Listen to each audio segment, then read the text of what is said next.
Assalamu alaikum. I hope you are happy with your family. I'm Ariful Islam, the founder of Practice English.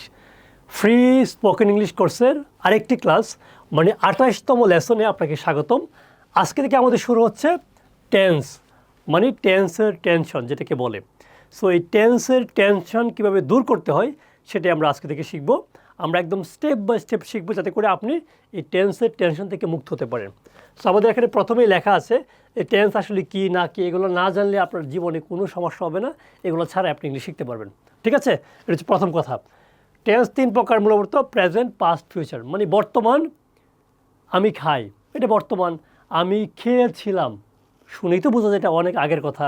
আমি খাবো, তার মানে এখনও খাইনি, এখনও শেষও করিনি, ভবিষ্যতে করব। তার মানে তিনটা কাজ বুঝতে পারলে হলো, তারপর আমরা আস্তে আস্তে করে শিখবো। ঠিক আছে, এগুলো রুলস মুখস্থ করার কোনো দরকার নাই।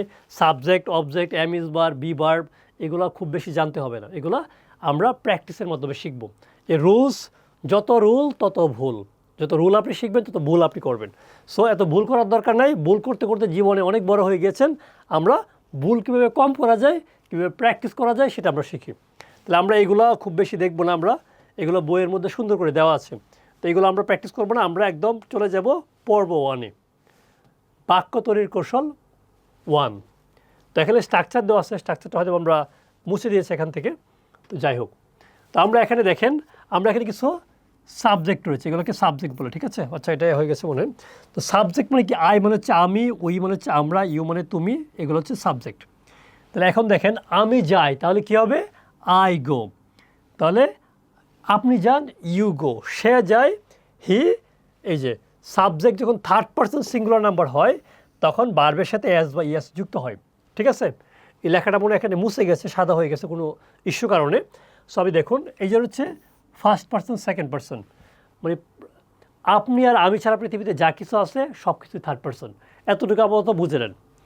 থার্ড পারসন যদি সিঙ্গুলার নাম্বার হয়, মানে একজন হয়, আপনি আর আমি ছাড়া, তাহলে ভার্বের পরে এই যে এইগুলো হচ্ছে ভার্ব, কোনো কিছু যেগুলো কাজ করা হয় এই ভার্বের পরে এস বা ইএস যুক্ত হয়।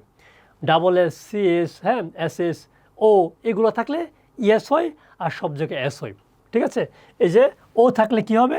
যেহেতু ও আছে এটার পরে কি হবে? এই যে ইএস হবে, পি এল এ ওয়াই। হ্যাঁ, এখানে S S, C S, double S, এই আবার কি ও এগুলো নেই, তাহলে কী হচ্ছে? এস হয়েছে। তাহলে কোথায় এস হয় কোথায় ইএস হয় এটা তো বুঝতে পেরেছেন, এটা বুঝতে পেরেছেন। ঠিক আছে, তাহলে দেখুন, তাহলে আমি যাই মানে কি? I go.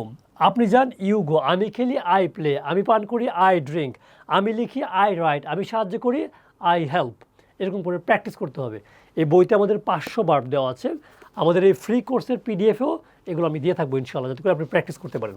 ঠিক আছে, তার মানে থার্ড পারসন সিঙ্গুলার নাম্বার হলে ভার্বের শেষে এস বা ইএস যুক্ত হবে। তাহলে হি হচ্ছে সে, তার মানে আপনি আর আমি ছাড়া একজন। তাহলে সেক্ষেত্রে কী হবে? He writes, he helps, he cooks, সে রান্না করে। সে পান করে, হি ড্রিঙ্কস। সে খেলে, হি প্লেস। এরকম করে প্র্যাকটিস করতে হবে। ঠিক আছে, তারপর হচ্ছে আমরা একটু এখানে অবজেক্ট যুক্ত করেছি। যেমন আমি যাই বাজারে, আই গো টু মার্কেট। আমি স্কুলে যাই, আই গো টু স্কুল। আমি ইউনিভার্সিটি যাই, আই গো টু ইউনিভার্সিটি। আমি খেলি, আই প্লে। আমি ক্রিকেট খেলি, আই প্লে ক্রিকেট। আমি খাই, আই ইট। আমি পান করি, আই ড্রিঙ্ক। আমি পানি পান করি, আই ড্রিঙ্ক ওয়াটার। এরকম করে প্র্যাকটিস করতে হবে। ঠিক আছে, তারপর আমাদের এখানে অনেকগুলো ইংরেজি বাক্য দেওয়া আছে, এগুলোর ইংলিশটাও দেওয়া আছে সুন্দর করে। যেমন আমি প্রতিদিন অফিসে যাই, I go to office everyday. You play football in the afternoon. You play তুমি খেলো ফুটবল, তুমি ফুটবল খেলো ইন দ্য আফটারনুন দুপুরে। শি রিডস, সে পড়ে, এ বুক একটি বই, এভরি নাইট প্রতিদিন রাতে। হি ইটস, সে খায়। হি ইটস রাইস, সে ভাত খায়, অ্যাট নুন দুপুরে। উই ওয়াচ, আমরা দেখি, টিভি ইন দ্য ইভিনিং, মানে এই সন্ধ্যার সময় আর কি। হ্যাঁ, তারপর হচ্ছে কি? দে হেল্প, তারা সাহায্য করে। দে রাইট, তারা লিখে। দে ড্রিঙ্ক, তারা পান করে। দে হেল্প মানে তারা সাহায্য করে পোর পিপল, গরিব মানুষকে। ঠিক আছে, এরকম করে আমাদের যখন আমরা প্র্যাকটিসটা করব তখন কিন্তু আমাদের ভালো করে শেখা হয়ে যাবে। ঠিক আছে, এখানে অনেকগুলো বাক্য দেওয়া আছে যেগুলো আপনি প্র্যাকটিস করতে হবে। ঠিক আছে, এবং আমাদের বইতে যেহেতু 600 ভার্ব দেওয়া আছে, আপনি যদি এরকম করে প্র্যাকটিসগুলো করেন তাহলে আপনার ভার্বগুলো শেখা হবে, এবং আপনাকে যখন কেউ প্রশ্ন করবে তখন আপনি বানিয়ে বলতে পারবেন। তা আমরা মুখস্থ করে এই জন্য বানিয়ে বলতে পারি না। সো প্র্যাকটিস করতে হবে, তাহলে আপনি শিখতে পারবেন। আর এখন থেকে টেন্সের প্রতিটি ক্লাস খুবই গুরুত্বপূর্ণ। আমাদের অফলাইন স্টুডেন্টস, অনলাইন স্টুডেন্টস সবাইকে আমরা টেন্স থেকে ভালো করে ফোকাস করি, তাদেরকে বারবার মুখে বলাই, এই জন্যই তারা শিখতে পারে।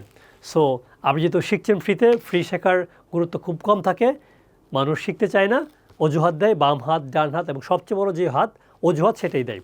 তো সেটা দিবেন না, এটা হচ্ছে বড় কথা। আর ভালো করে প্র্যাকটিস করুন, প্রয়োজনীয় বইটি সংগ্রহ করতে পারেন, এই পিডিএফটা আমরা একদম ফ্রিতে দিব, সেটাও আপনি নিতে পারেন। সো এটা হচ্ছে বিষয়। আর এগুলো ভালো করে প্র্যাকটিস করুন, কারোর সাথে কথা বলুন, তাহলে ইনশাল্লাহ ভালো হবে, ঠিক আছে? সো কথা হবে পরবর্তী ক্লাসে। আমরা পরবর্তী ক্লাসে অন্য আরেকটা টপিক শিখবো, টেন্সারই। সে বন্ধু ভালো থাকবেন, পরিবারকে ভালো রাখার চেষ্টা করবেন। আসসালামু আলাইকুম।